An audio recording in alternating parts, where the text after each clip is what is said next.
পায়জামা pant যদি খুলে ফেলেন তখন আম্মু না আব্বু আর জিজ্ঞাসা করা লাগবে? বলুন। তাফসীর মানে ঢাকনা দিয়ে ঢেকে আসা, ঢাকনা তুলে ফেলা, আবরণ দিয়ে ঢেকে আসে, তুলে ফেলে উলঙ্গ করা, ন্যাংটা করা, উন্মুক্ত করা। ৯৯টা অর্থ হয় তাফসীরের। আল্লাহ তাআলা জানিয়েছেন পৃথিবীর বিভিন্ন সমাজে, বিশেষ করে শিরক, বেদাত, কুফর, সর্বোপরি জুলুম, অত্যাচারের আবরণ দিয়ে যারা ঢেকে রেখেছে নিজেদেরকে, কোরআনের সঠিক তাফসীর যদি করা হয় ওদের ওই আবরণটা খুলে যাবে, জাতি দেখতে পারবে। এটা কয় নাম্বার? এই জন্য ওরা তাফসীর মাহফিলে বাধা দেয়, বন্ধ করে দেয়, তাছাড়া কোনো কারণ নেই। তাফসীর মাহফিলে বাধা দেয় একটাই কারণ, ওরা জানে কোরআনের সঠিক তাফসীর হলে আমরা যে আবরণ দিয়ে ঢেকে আছি এ জাতি জেনে ফেলবে। যেহেতু তাফসীরুল কোরআন মাহফিল লেখা, কোরআনে কারিমের তাফসীরের আঙ্গিকে আমি করব, থাকবেন নাকি কিস্সা কাহিনী শুরু করবো? আমারও কিস্সা মুখস্থ আছে, এমন এমন কাহিনী আমি জানি আপনি কাঁদতে কাঁদতে পাগল হয়ে যাবেন। ওইটাই লাভ নেই। বাস্তবতায় যদি আপনি কিছু নিতে না পারেন কোরআন থেকে, তাহলে আপনি এসে বেকার রাত নষ্ট করেন। এই 2 ঘন্টা আপনার জীবন থেকে তো হিসাব নেওয়া লাগবে।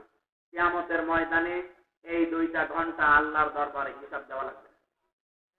তিরমিজি শরীফের হাদিস, কোরআনের জন্য যাদের সময় ব্যয় হবে কিয়ামতে ওই সময়টা আল্লাহ হিসাবের বাইরে রাখবে। জোরে বলেন আল্লাহু আকবার। আল্লাহ যেন কোরআনের পেছনে সারাটা জীবন ব্যয় করার তৌফিক দেন। জোরে বলেন আমিন। দরুদ আর সালাম পড়ি আমাদের নবী, মানবতার মহান শিক্ষক মুহাম্মদ রাসূলুল্লাহ সাল্লাল্লাহু আলাইহি ওয়াসাল্লামের প্রতি। বিশ্বনবী ১৫০০ বছর আগে জানিয়েছেন ডিজিটাল পৃথিবী গঠন করার নিয়ম, এটা প্রধানমন্ত্রী শেখ হাসিনার না। এই নিয়মটা প্রথমে আল্লাহ দিয়েছে, এটা বাস্তবায়ন করেছে নবী। ডিজিটাল মানে চলমান, ডিজিটাল মানে গতিময়, ডিজিটাল মানে ছন্দময়, ডিজিটাল মানে থেমে থাকা যাবে, ডিজিটাল মানে একটার পরে একটা, ডিজিটাল মানে আধুনিক, ডিজিটাল মানে যখন যেটা দরকার পাওয়ার আগে পেয়ে যাবে। ৯৯টা অর্থ আছে একটা শব্দের। আল্লাহ রাব্বুল আলামিন থিওরি দিয়েছেন, ডিজিটালের নবীজি বাস্তবায়ন করেছিলেন। এটা কথা ১৫০০ বছর আগে, আর আমাদের প্রধানমন্ত্রী মিশন দিয়েছে মাত্র ৯ বছর আগে। কথা বলছে না কেন? আল্লাহর নবী বলেন, ইদা কানা উমারুকুম খিয়ারাকুম, পৃথিবীতে যারা শাসক, বিশেষ করে যারা নেতা, অভিভাবক যারা, এই মানুষগুলোর চরিত্র যখন আকাশের নিচে জমিনের উপরে সব চাইতে উত্তম হবে, উন্নত হবে। যখন দেশের ধনী মানুষগুলো দানশীল হবে, আর পৃথিবীর প্রত্যেকটা কাজ যখন পরামর্শ করে করে করা হবে, তখন তোমাদেরকে কবরে যাওয়া লাগবে না, কবরের চাইতে দুনিয়ার জীবনটা জান্নাত হয়ে যাবে। ডিজিটালের যে থিওরি গুলো, 1 নম্বরে স্থিতিশীল, শান্ত করা, শক্তি, শান্তি, নিরাপত্তা, কল্যাণ ফিরিয়ে দেওয়া, সবাই খেয়ে থাকবে, কেউ না খেয়ে থাকবে না, এটা ডিজিটালের থিওরি। কি বলেন? আর আল্লাহ থিওরি দিয়েছেন, কাইলা ইয়াকুনা দৌলাতান বাইনাল আদিয়াই মিনকুম, ইলা আয়াত সূরা হাশরের ভেতরে আছে 28 নম্বর পারা 5 নম্বর পৃষ্ঠা 6 নম্বর লাইনের 1 নম্বর রুকুর 7 নম্বর আয়াতের মাঝের অংশে আছে। আল্লাহ তাআলা জানিয়েছেন এই পৃথিবীতে সবার কাছে টাকা থাকবে, পয়সা থাকবে, খাবার থাকবে, কেউ খেয়ে থাকবে, কেউ না খেয়ে থাকবে। আমি আল্লাহ এটা চাই না। এটা চাই না কে? আল্লাহ। আপনি প্রধানমন্ত্রীকে জিজ্ঞাসা করুন, উনিও বলতে আমিও চাই না। কারণ কেউ খেয়ে থাকবে, কেউ না খেয়ে থাকবে, এটা উনি চাই।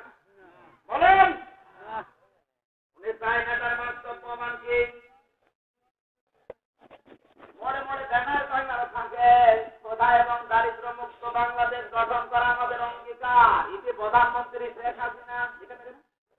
এইটাই তো কোরআনের থিওরি। কোন মন নিয়ে করছে আমরা জানি না, কিন্তু একটা ভালো কাজে আছে, সমর্থন দেওয়া লাগবে আপনাকে। তাআওয়ানু আলাল বিররি ওয়াত তাকওয়া ওয়া লা তাআওয়ানু আলাল ইসমি ওয়াল উদওয়ান।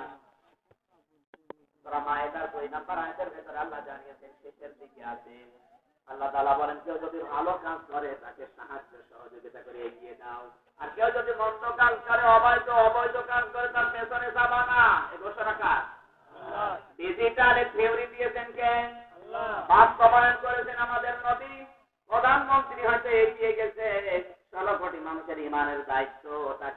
ডিজিটালটা বাস্তবায়ন করার জন্য সমর্থন করা। কোন দলীয় চিন্তা নিয়ে কথা বলছি না, কোরআন থেকে বলছি। সুতরাং ডিজিটাল বাংলাদেশ গঠন করার পেছনে যার কোনো ভূমিকা নেই, সে যে দলের লোক হোক জাহান্নামে যাবে। বাকিগুলো কিছু ভয় করেন না, আপনার তো কথা বলা লাগবে। দলের যদি নিজের যারা আপনি কোরআন শরীফে যারা তাফসীর পড়তে পারে নিয়ে আসেন, তারা বলতাছে জাহান্নামে যারা যাবে তাদেরকে জাহান্নামের দারোয়ান ফেরেশতা মালিক জিজ্ঞাসা করবে কি কারণে এখানে আসলে, তো খারাপ জায়গা, জাহান্নাম নিকৃষ্ট জায়গা। যত মানুষ জাহান্নামে গেছে ওরা যদি মুসলমান হয়, কান লাগা। অনেক মানুষ মনে করে অন্য জাতি জাহান্নামে যাবার আমরা সব মরব ধর্ম জন্মাতে না। মুসলমানও দাবি করে জাহান্নামের ওই গেটের ফেরেশতা মালিককে আপনাকে বলা লাগবে কলুলাম নাকু মিনাল মুসাল্লিন ওয়া লাম নাকু নুতিমুল মিসকিন। এক নম্বরে মানুষ বলবে আমরা নামাজ পড়তাম না, নরকাবাসী। আপনার বিবেক আছে? প্রশ্ন করছি, কোন হিন্দুকে বলবে আমরা নামাজ পড়তাম না? বলেন না, নামাজ পড়ে না, ওরা আবার কিসের নামাজ? খ্রিস্টান বলবে, ওই নেনা বৈদ্যরা বলবে, বলবে কারা? যারা নামাজ পড়ে। যে সমস্ত জাতি নামাজ পড়ে, তার মানে মুসলমানরা নামাজ পড়ে, এরাই বলবে যে নামাজ পড়তাম না, এই জন্য আল্লাহ জাহান্নামে দিবে। 2 নম্বরে বলতে হলাম না কোন এতিম মিসকিনদের খাবার দিতাম না, দারিদ্র মুক্ত সমাজের জন্য কোনো ভূমিকা আমাদের ছিল না। সে তো নিজে খেয়ে পড়ে বেঁচেছি, মানুষের খোঁজ খবর রাখি নাই। আমি শুধু নিজে খেয়ে পরে বাঁচবেন, আনন্দে থাকবে, ওখানে ইসলাম না। নিজে যখন খেয়ে রাতের বেলা ঘুমাবে, ও যদি ধনী মানুষ হয়, ওর ইমানের দায়িত্ব আল্লাহর নবী বলেন, ও যদি আমার উম্মত দাবি করে কমপক্ষে 40 ঘর মানুষের খবর নিয়ে ঘুমাবে। এইরকম উম্মত এখন নওগাঁয় ভয় ভরি,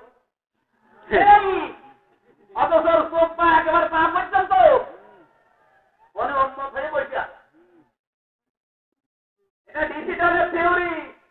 জাহান্নামের ফেরেশতা মালিক কাছে নিজে বলবেন, মুসলমান দাবি করলেও বলবেন আল্লাহ না করবে ওই মিসকিন, এতে মিসকিনদের খাবার দেয়নি। দারিদ্র্যমুক্ত সমাজের জন্য কোনো কাজ আমার ছিল না, ভূমিকা ছিল না। সুতরাং এই আয়াত থেকে সত্য আদায় হয়, যারা দারিদ্র্যমুক্ত সমাজের জন্য কাজ করে না, সে যে দল করুক কোথায় যাবে? আরো ধরে বলুন, রাগ করলে আমার কিছু ধরার নেই। আব্দুল্লাহ বিন মুবারক ইসলাম বুঝেছিলেন কি করে, আর আমরা বুঝি কি করে। তারা এই আয়াতের ব্যাখ্যা করতে গিয়ে, তাফসীর করতে গিয়ে নিজের জীবন টাঙিয়ে দিয়েছেন। এত বড় আলেম ছিল আব্দুল্লাহ বিন মুবারক, তার মতো আলেম, তার নাম জানে না পৃথিবীতে এমন কোন আলেমই নেই। এখানে যারা আলেম বসে আছে, আব্দুল্লাহ বিন মুবারক কত বড় আলেম ছিল এরা জানে। কোন আলেম সমাবেশে তিনি যদি উপস্থিত হতেন, আলেমরা বলতো আজকের এই ময়দানে আব্দুল্লাহ বিন মুবারক আকাশের চাঁদের মতো। এত বড় আলেম, হজে যাওয়ার জন্য টাকা পয়সা গোছালেন, বেডিং খেতা পাইতেছেন, যাবেন, হঠাৎ তাকিয়ে দেখে গেটের সামনে দাঁড়িয়ে আছে কাঁদছে। বলে বাবা তুই কাঁদিস? বলে আব্বা আমি ওই পাড়ায় গিয়েছিলাম, যে দেখি ওরা মাংস রান্না করেছে, ওরা খাচ্ছে, আমি চাইলাম আমার দিল না, আরে ধাক্কা দিয়ে বের করে দিল। আমার মনে দুঃখ লেগেছে, এই জন্যই তো কাঁদি। হযরত আব্দুল্লাহ বিন মুবারক সন্তানের হাতটা ধরে দিয়ে গেলেন এই বাড়িতে, বাড়ির বাইরে দাঁড়িয়ে সালাম দিলেন, আসসালামু আলাইকুম ইয়া আহলাল বাইত। বাড়ির মালিক বেরিয়ে তাকিয়ে দেখে আব্দুল্লাহ বিন মুবারক, ডাকতে বলে এত বড় আলেম আমার বাড়ির সামনে, হুজুর আসেন ভেতরে, কি খেদমত করবো আপনার? হযরত আব্দুল্লাহ বিন মুবারক বলে ভাই আমি তো 100 মানুষ হজে যাচ্ছিলাম, বাড়ির ভেতরে প্রবেশ করার হাতে আমার সময় নেই, আমার এই ছেলেটা কাঁদছিল, আর কান্না থামানোর জন্য নিয়ে এসেছি। আপনাদের বাড়িতে গোশত রান্না হয়েছে? বলে হ্যাঁ। ছেলেটা এসেছিল? বলে হ্যাঁ। এসেছিল? বলে হ্যাঁ। দাও নাই কেন? কথা বলে না। চোখের পানি ফেলে দিয়ে বলে হুজুর দুঃখের কথা বলবো কি, আর 3 দিন আমার বাড়িতে চুলায় কোনো আগুন জ্বলে না। ময়দানে গিয়েছিলাম কাজের সন্ধানে, কিন্তু কাজ পাইনি। প্রতিমধ্যে আসার সময় দেখি একটা মরা গরু রাস্তার পাশে পড়ে আছে, আশপাশে মানুষ দেখতে না পেয়ে চামড়া ছিঁড়ে কিছু গোশত নিয়েছি, জীবন বাঁচানোর তাগিদে সেদ্ধ করে খাচ্ছিলাম। আমাদের জন্য এটা জায়েজ, কারণ আমাদের আর উপায় নেই। কিন্তু আপনি তো সাহেবে মাল, ধনী মানুষ, জাকাত ফিতরায় আপনারা খান না, মরা গরুর মাংস খাবেন। আপনার এই সন্তানটা আমি চিনি, বারবার ওর নিষেধ করার পর ছোট মানুষ চাই না, এই জন্য ঘাড়ে ধাক্কা দিয়ে ফেলে দিয়েছি। হুজুর, মরা গরুর এই গোশত যদি আপনার সন্তানকে না দিয়ে ভুল করে থাকি, মেহেরবানি করে আমাদের মাফ করে দেন। হযরত আব্দুল্লাহ বিন মুবারক কেঁদে ফেললেন। ভাই, এত বড় কষ্টে আছেন, আমার এলাকায় বসবাস করেন, আমি খোঁজ নিতে পারি নাই, আমাদের ময়দানে আল্লাহর দরবারে আমাদের ছাড় ছাড়াবেন না। একজনে বাড়িতে চলে গেলেন, হজে যাওয়ার যে টাকাগুলো বসিয়েছেন সব নিয়ে আসলেন। এই লোকটার হাতে দিয়ে বলে, ভাই আমি ফরজ হজ করেছি, নফল হজে যাচ্ছিলাম, আমার দরকার নেই। আপনি এই টাকাগুলো নিয়ে খাবার কিনে আগে পরিবারের সদস্যদের খাওয়ান, বাকি টাকা দিয়ে ব্যবসা বাণিজ্য করে প্রতিষ্ঠিত হয়ে যান। জীবনে টাকা আমার আর দেওয়া লাগবে না, আল্লাহর রাস্তায় আপনাকে আমি দান করে দিলাম। ৪৫ দিন পর হযরত আব্দুল্লাহ বিন মুবারকের বন্ধু এসে বলে, মুবারক তুমি হজ থেকে কবে আসলে? হযরত আব্দুল্লাহ বলে, কই আমি তো হজে যাইনি। বন্ধু বলে, না, আমি যখন কাবা শরীফ তাওয়াফ করি দেখলাম তুমি আমার সামনে। আমি যখন এই কাবার পাথরকে চুমা দেই দেখলাম তুমি আমার সামনে মুখ ঢুকিয়েছ। আমি যখন সাফা মারলাম দৌড়াদৌড়ি করি দেখলাম তুমি আমার সামনে দৌড়াচ্ছ। শয়তানকে পাথর মারতে গেছি দেখলাম তুমি আমার সামনে। সত্যি করে বলে, তুমি কবে আসলে হজ থেকে? হযরত আব্দুল্লাহ বিন মুবারক বলে, বন্ধু আমি হজে যাইনি, হজের টাকাগুলো আমার এক গরিব প্রতিবেশীকে দিয়ে দিয়েছি। ওই রাতে তাকে স্বপ্ন দেখানো হচ্ছে, মুবারক তুমি হজে আসো না, তাতে কি হয়েছে?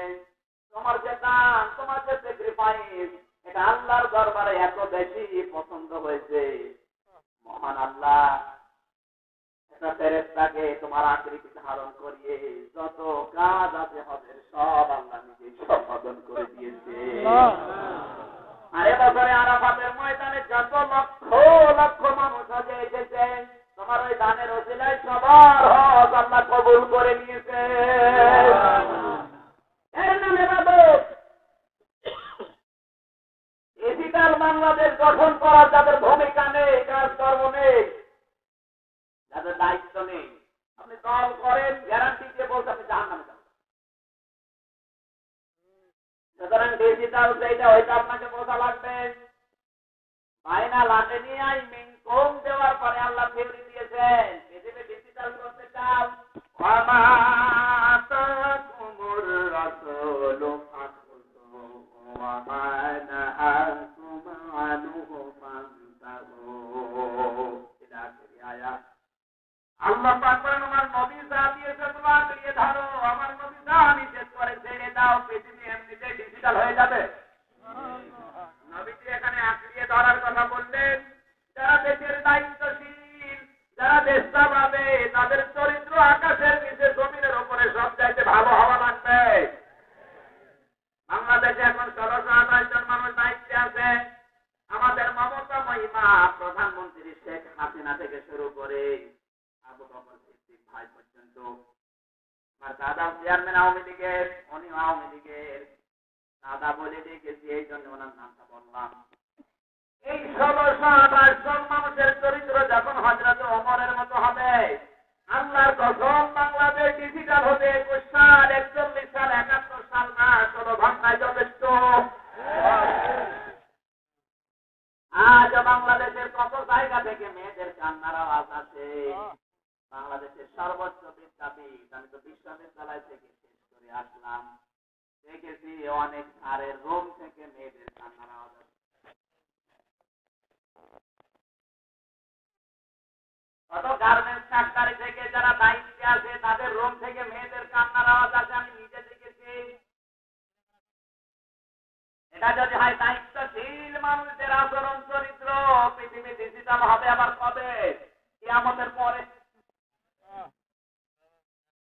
এই জন্য আপনাকে আমি ইন্ডিকেট করি না, যারা দায়িত্বে আছেন তাদেরকে বলছি, আপনার হিসাব কিন্তু আরো বেশি হবে। আমি আমির হামজা মাত্র আমার 2 জনের ব্যাপারে আল্লাহ জিজ্ঞাসা করবে, আমার স্ত্রী তামান্না আর আমার মেয়ে ওই জান্নাতুল মাওয়া, এই 2 জনের ব্যাপারে যদি আমি বলতে পারি আল্লাহ আমাকে মাফ করে দেবে। কিন্তু আবু বকর সিদ্দিককে এই ঘোষণা করে উনি আর যত মানুষ আছে, এতগুলো মানুষের দেওয়া লাগবে, তারপর ওনার জান্নাত। শহীদুজ্জামান সরকার 2.5 থেকে 3 লক্ষ মানুষের দায়িত্বে আছেন। এই 3 লাখ মানুষের হিসাব দেওয়া লাগবে কিয়ামতে, তারপর জান্নাত। প্রধানমন্ত্রী শেখ হাসিনা 16 কোটি মানুষের জবাব দেওয়া লাগবে, এরপরে জান্নাত। কুল্লুকুম রাঈন ওয়া কুল্লুকুম মাসউলুন আন রাইয়াতিহি। পৃথিবীর প্রতিটি মানুষ দায়িত্বশীল, যে যতটুকু দায়িত্ব পেয়েছে কিয়ামতে তাকে অতটুকু প্রশ্ন করবে, তারপরে জান্নাত। আর আমরা মনে করছি না চোখ বন্ধ করা জান্নাত পেয়ে যাবো, অবশ্যতা। চোখ বন্ধ করে দেখো। আহ্বান জানাচ্ছি যারা আমরা দায়িত্বে আছি পৃথিবীতে, সে যতটুকু দায়িত্ব হোক, আপনি যদি পরিবারের দায়িত্বে থাকেন ওইটাও দায়িত্ব। আপনি বাবা হিসাবে আপনার উচিত আপনার ক্লাস 9-এর মেয়েকে মোবাইল কিনে দিয়েছেন, আমি নিষেধ করছি না, কিনে দেন, ওর খোঁজ খবর রাখা লাগবে। কিন্তু আপনি মোবাইল দেখায় 10টার পরে যখন ও ঘুমিয়েছে হাতে নিয়ে দেখেন ওর মেসেজ ফাংশনে কত যুবক মেসেজ দিয়েছে। ও প্রিয়া, তুমি কোথায়? শয়তান তোমার করতেছে। আর ভিডিও ফাংশন একটু দেখেন কি আছে, শয়তান অত কিছু রাখে না। আপনি তো দায়িত্বশীল, আপনার মেয়েকে বোরকাও কিনে দেন না, আলতা মডার্ন করে ছেড়ে দিয়েছেন। এলাকার মানুষ দেখে আর আশেপাশে মন্তব্য করে। আপনার যুবতী মেয়েকে দেখে কেউ যদি বলে ওরে বাবাই কি গো, আপনি বলছেন ওর পেটে আর কোনোদিন আল্লাহ ভালো জিনিস দেবে না, ওর পেটে যে সমস্ত সন্তান আসবে সব হবে 2 নাম্বার। কিছু মানুষ যদি ইসলাম না বুঝে পালন করেন, দুষ্টাতে একজন তার যুবতী মেয়েকে আলতা মডার্ন করে সাজিয়ে ম্যাট্রিক পরীক্ষা দিতে নিয়ে যাচ্ছে। 16-17 বছরের যুবতী মেয়ে, চারিদিক থেকে ক্যান্ডিডেট, অথচ তার বউকে পাশে নিয়েছে। 60 বছর 65 বছরের বউকে বোরকা পরিয়ে, কালো বোরকার উপরে আবার মেকআপ দিয়েছে, আর উনি তো হাতে নিয়ে মাথা নিচু করে সুবহানাল্লাহ পড়ছে। ডাক দিয়ে বললাম, দাদা দাঁড়ান, কি করেন? সুবহানাল্লাহ পড়ছে। সুবহানাল্লাহ পড়ছেন, সামনে কোন সুবহানাল্লাহ? তারে বোরকা পরানোর দরকার, তারে আপনি বোরকা দেননি, যেটার দিকে জীবনেও কেউ তাকাবে না, তারে বোরকা দিয়ে আবার মেকআপ দিয়েছেন। ওর নাম কি সুবহানাল্লাহ? সুবহানাল্লাহ মানে আল্লাহ পবিত্র। আপনার ওই মেয়েটাকে বোরকা দিয়ে আগে পবিত্র করেন, সুবহানাল্লাহ পড়লে তখন সব হবে। উনি আমারে বলছে আমি এদিকে ওদিকে তাকাই না, লোকের মেয়ের দিকে আমার নজর যাবে, নাউযুবিল্লাহ। লোকের মেয়ের দিকে নজর যাবে, এদিকে ওদিকে তাকায় না, তোমারটা দিকে নজর যাবে। কথা বলুন। গ্রাম সম্পর্কে এক দাদা 2টা মেয়ে তার ইন্টারে পড়ে, আজকে বললাম দাদা 2টা মেয়েকে বোরকা কিনে দেন, ওইভাবে পাঠাবেন না কলেজে। আরে তুই চুপ কর, কপি মেয়ে। ও আল্লাহ, কিছুদিন পরে দেখি 2টাই 2জনের হাত ধরে বেরিয়ে গেছে। আলাদা কাঁপতে কাঁপতে আপেলের মতন মোটা মোটা চোখ। ডাক দিয়ে বললাম, দাদি কেঁদে লাভ নেই, কপি ইন্টারে পড়ে কপি। ও আবার আরো নিচে নামা লাগবে। দায়িত্বশীল কি দায়িত্ব পালন করে? মনে করুন জন্ম দিয়ে ছেড়ে দিয়েছে রাহিরের লাইসেন্স না, ওইটাই আপনার ইসলাম। বাস্তবতা একটা, এখানে দায়িত্ব যারা আছি আমরা পৃথিবীর যে কোনো দায়িত্বের চরিত্র হওয়া লাগবে ওমরের মতো। কার মতো? আরো করে বলেন। আজ বাংলাদেশে যতগুলো বিভাগ আছে আপনি তাকান, প্রত্যেকটা বিভাগে যারা দায়িত্বে আছেন দুর্নীতি মুক্ত না দুর্নীতিগ্রস্ত? আহ্বান জানাচ্ছি, দুনিয়া থাকার জায়গা না, পৃথিবী ডিজিটাল করার জন্য প্রধানমন্ত্রী একা পারবে না। বাংলাদেশ ডিজিটাল করার জন্য 16 কোটি মানুষের ভূমিকা লাগবে। আর এটা করার জন্য 1 নাম্বার থিওরি কি? ইদা কানা উমারাউকুম খিয়ারাকুম, যারা দায়িত্বে আছে, যারা উমর, যারা নেতা, তাদের চরিত্র ভালো করা লাগবে। চরিত্র ভালো করার 1 নাম্বার পন্থা মানব সেবায় নিজেকে নিয়োজিত করা। পৃথিবীতে যে সমস্ত মানুষগুলো মানুষের সেবা করেছে, আজও মানবতা তাদেরকে স্মরণ করে। কথা বলেন না কেন? হযরত ওমর ছিলেন মানবতার বন্ধু না শত্রু? ওমরের নাম শুনলে মানুষ বলে রাদিয়াল্লাহু তাআলা আনহু। আর আবু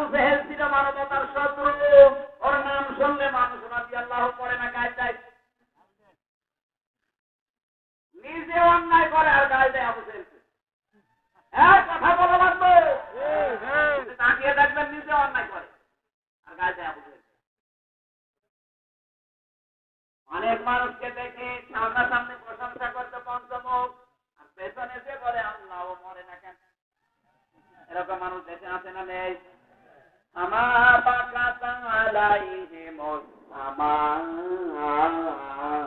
ওয়াল আরদু আমা কানু মুনজারিন। পরে বলেন আল্লাহু আকবার। সূরা দুখান 29 নম্বর আয়াত, 25 নম্বর পারা 16 নম্বর পৃষ্ঠা 3 নাম 2 নম্বর লাইনে আছে। আল্লাহ পাক বলেন এমনও মানুষ দুনিয়া থেকে মরে যায়, ওর জন্য আকাশও কাঁদে না, জমিনও কাঁদে না, ইন্না লিল্লাহিও পড়ে না। আপনি দেখবেন সামনাসামনি আমার প্রশংসা করবে, চেয়ার থেকে নেমে দাঁড়ান, কুকুরও কাঁদবে না।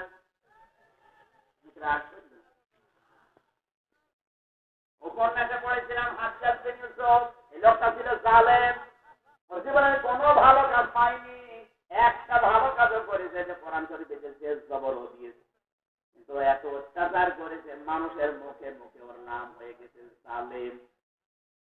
বলে ঠিক আছে আমার নামে কে জালেম বলে আমি নিজে দেখবো। শব্দ বেশি রাস্তায় গেছে, এক গ্রাম্য লোকের সাথে দেখা, ডাক দিয়ে বলে ভাই হাজ্জাজ বিন ইউসুফ লোকটা কেমন? ও তো জালেম, ও জালেমের ঘর জালেম। যে গালি দিয়ে যার মেজাজ গেছে খারাপ হয়ে, ডাক দিয়ে বলে বেটা আমার যেন না আমি খাই ইউসুফ।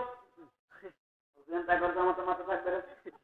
ডাক দিয়ে বলে বাচ্চা আপনি আমার চেনেন? বলবে না, আমি এই গ্রামের ওই লোক যার মাঝে 2 দিন মাথা খারাপ হয়, আজকে তার পয়লা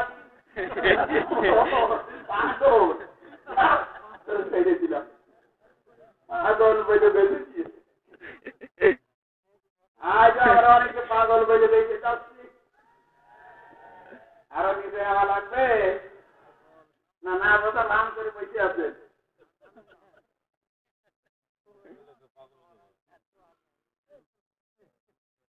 চরিত্র আমাদের আরো ভালো করা লাগবে। যারা আছে দায়িত্বে, এখানে দায়িত্বে নেই এমন কোন মানুষ আমি দেখছি না। প্রতিটি মানুষ কিন্তু দায়িত্বশীল, সেজন্য পরিবারের হয়, সমাজের হয়, রাষ্ট্রের হয়, পৃথিবীর হয়। এমনকি কারো যদি কোনো দায়িত্ব নাও থাকে, তার শরীরের দায়িত্ব তার। সুতরাং বিড়ি খেলে শরীর নষ্ট করা যাবে? বিড়ি খেলে প্রথমে ফুসফুস নষ্ট হয়, এরপরে কলিজা নষ্ট হয়, এরপরে টাকা নষ্ট হয়। কথা বলছে না এলাকায় বিড়ি খেয়ে বেড়ি খান কারা হাত বলেন তো?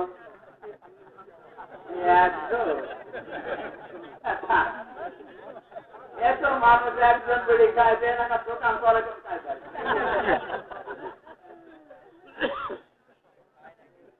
বিভিন্ন উপজেলায় যাওয়ার পরে দেখা যায় দেখা বিক্ষোভ মুক্ত উপজেলা।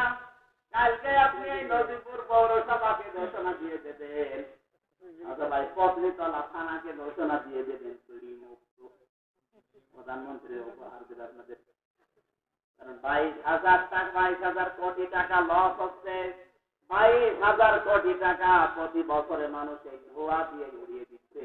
তাও এটা 9 সালের রিপোর্ট। 17 সালের রিপোর্ট আরো খারাপ, কারণ এখন আর বেড়ি নেই, এখন হচ্ছে সিগারেট। যারা এক একটার মূল্য কমপক্ষে 12 টাকা পর্যন্ত। কথা বলুন, একজন খায় বাকি কোনো খায় না। আমার তো কেমন লাগছে? যদি না খান ভালো, যদি খেয়ে থাকেন ছেড়ে দেবে, কারণ ও জিনিস খেলে মুখ বন্ধ হয়ে যায়।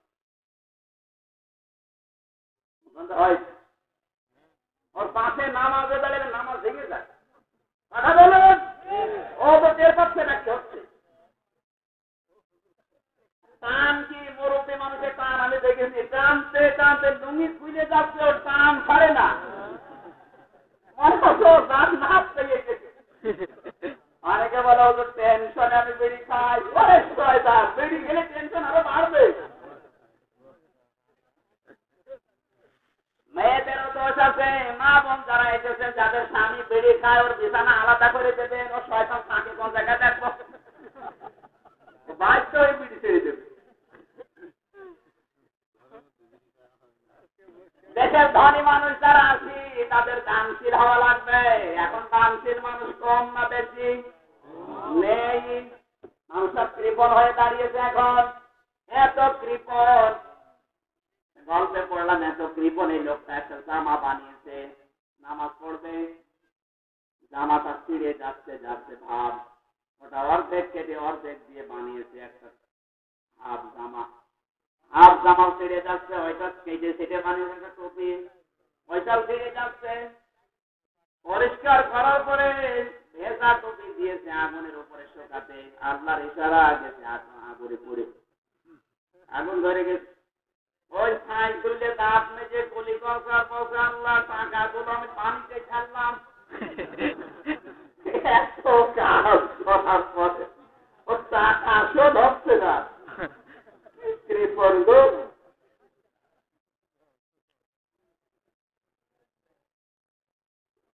আল্লাহর নবী বলেন দুনিয়ার সব কাজ যখন মানুষ পরামর্শ করে করবে, আজ পরামর্শ আছে কোন জায়গায়, আপনি সেই জায়গার নাম বলেন আমি দেখবো।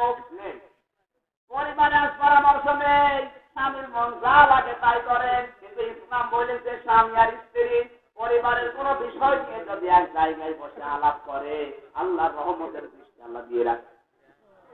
আরো ধরে বলুন, এটা যেমন তেমন বিষয় না।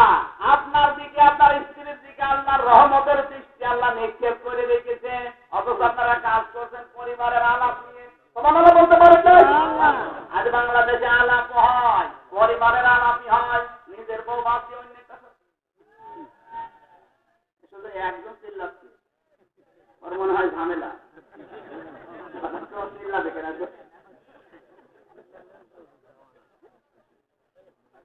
পত্নীতলা পৌরসভা, পত্নীতলা উপজেলায় এই থানাতে পরকীয়া প্রেম আছে না নেই? পরকীয়া প্রেম যারা করেন গ্যারান্টি দিয়ে বলছে আপনার ঈমান নসিব হবে না, আপনি বেঈমান হয়ে মারা যাবেন, কারণ মানুষের সংসার ভেঙেছেন আপনি। হাজারো পুরুষ মানুষ আছে নিজের বউ ভালো লাগে না, অন্যের দিকে ওর আকর্ষণ, আপনি যার দিকে আকর্ষণ দিচ্ছেন ওর ভেতরে যা আছে আপনার স্ত্রীর ভেতরে একই জিনিস। কথা বলছে না কেন? আপনি কোন কারণটা করবেন? আর বাংলাদেশে 8-9 বছর এটা বেড়েছে বেশি, কারণ এই দেশে এখন সিরিয়াল চলছে ভারতের, স্টার চলছে, স্টার প্লাস আছে, বাংলা জি প্লাস। এই যে ভারতের সিরিয়াল আদরিনী এখন চলছে, যেটা মানে কিছু জানে না, মাগরিব থেকে শুরু করে 11টা পর্যন্ত 13টা সিরিয়াল এখন চলছে। বোঝে না তো শেষ হয়ে গেল। চোখের তারা তুই, তুমি আসবে বলে, সময় আমায় মিলে, কিরণমালা, জল নপুর, ধরে বলুন সমান সিরিয়াল গুলো এখন আসে না নেই? কিরণমালা বন্ধ হওয়ার পর এখন শুরু হয়েছে আদরিনী। পরকীয়া প্রেম কি করে করা লাগে, স্বামী স্ত্রীর মেল মহব্বত কিভাবে ধ্বংস করা লাগে, বউ আর শাশুড়ির ভেতরে কিভাবে দ্বন্দ্ব লাগানো লাগে, এই সিরিয়াল গুলো মানুষকে শিক্ষা দিচ্ছে। সুতরাং কোরআনের মাহফিলে আহ্বান জানাচ্ছি, মুসলমানের মেয়ে যারা এসেছেন, ভারতের এই 33টা চ্যানেল দেখা হারাম, হারাম এবং হারাম।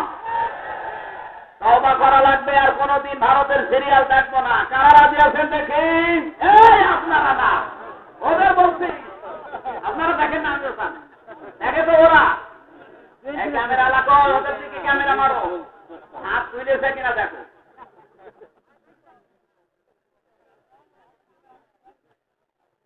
সম্মানিত মা বোনেরা, আপনাদেরকে একটা তথ্য বলছি, এবার এটা লিখে নেন, মোবাইল যাদের আছে তুলে নেন, কাজে লাগবে। ইসলামী শরীয়ত মোতাবেক একজন পুরুষ মানুষ একজন মহিলার জন্য কমপক্ষে 14 জন পুরুষের সাথে দেখা করা যায়। এই 14 জন পুরুষ বাদ দিয়ে অন্য কারোর সাথে যদি দেখা করতে চান, কথা বলতে চান, পর্দার সাথে কথা বলা লাগবে। এই ঘোষণা আপনি পাবেন সূরা নিসা 4 নম্বর পারা 20 নম্বর পৃষ্ঠা 9 নম্বর লাইনের 22 নম্বর আয়াতের ব্যাখ্যায়। এত দলিল দিয়ে যদি আপনার মন খারাপ হয়, আপনি তো আবু জেহেল ছাড়া কিছু না। আবু জেহেল এত খারাপ ছিল না। একজন মহিলার জন্য 14 জন পুরুষের সাথে দেখা দেওয়া বৈধ, তাও মুখমণ্ডল, হাতের কবজি আর পায়ের পাতা খোলা রাখবে, বাকি সব জায়গায় ঢেকে রাখা লাগবে। এই নির্দেশ কার? না চেয়ারম্যান? আমি রামজা কার? চিৎকার করে বলেন এই নির্দেশ কার? আল্লাহর নির্দেশ কালকে থেকে মানা লাগবে না, এখন থেকে। আপনি আল্লাহর নির্দেশ জানতেন না, এখন জেনেছেন, এখনই মানা আপনার জন্য ফরজ। বাবার মতো 5 জন, নিজের বাবা, দোষ বাবা, চাচা, মামা আর শ্বশুর। নিজের বাবা যেটা আপনাকে জন্ম দিল, দোষ বাবা, ছোটবেলায় যে বাবার স্ত্রীর দুধ আপনি খেয়েছিলেন। এরপরে আপন চাচা, পাতানো চাচা না, গ্রাম সম্পর্কে চাচা না, দোষ সম্পর্কে চাচা না, ভাইয়ের বাবার চাচা তো ভাই না, নিজের আপন চাচা, এরপরে আপন মামা, মায়ের আপন ভাই, আজ তো ভ্যান আলারা মামা। বিশ্ববিদ্যালয়ে যেতাম, মেয়েরা হাত মেরে বলে মামা গাড়ি থামান, বুঝেছে মামা ওর দিকে তাকিয়ে ওকে মামা না মামি, ওই রকম নাম ডাকা মামা না আপন মামা।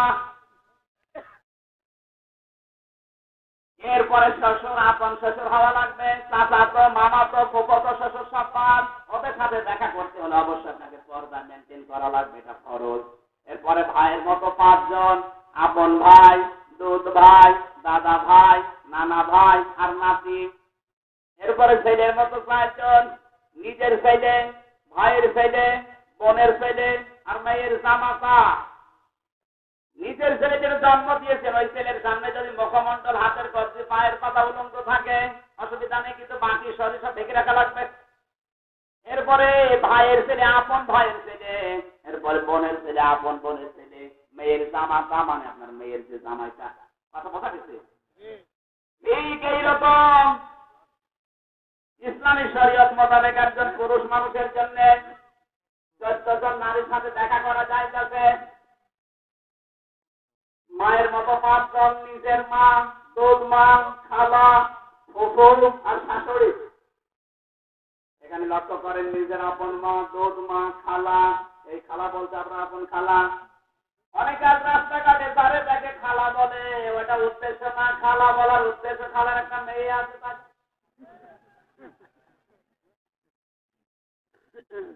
নিজের আপন খালার বাড়িতে 10 বছর একদিন যায় না, পাতানো খালা বছর 10 বার কথা বলুন। এই পাতানো খালা আছে কার কার হাত বলেন তো? খালা পাতাচ্ছি তোমার পাতানো খালা, ওই খালার মেয়ে না থাকলেও জীবনও খালা বলতো না। এই ছেলেটা চিল্লাচ্ছে, এর মনে হয় সমস্যা। পাতানো খালা এরা। এরপরে ফুফু, আপন ফুফু, এরপরে শাশুড়ি, নিজের শাশুড়ি, বোনের মতো 5 জন, আপন বোন, দুধ বোন, দাদি, নানি আর নাতনি। এরপরে মেয়ের মতো 4 জন, নিজের মেয়ে, আপন ভাইয়ের মেয়ে, আপন বোনের মেয়ে আর পুত্রবধূ। নাম ডাকা ভাইয়ের মেয়ে না, গ্রাম সম্পর্কে ভাইয়ের মেয়ে না, ওদের সাথে পর্দা রক্ষা করা ফরজ না নফল? এখন এগুলো কি দেশে আছে? পরামর্শ করা লাগবে স্ত্রীর সাথে, যদি কোনো কাজ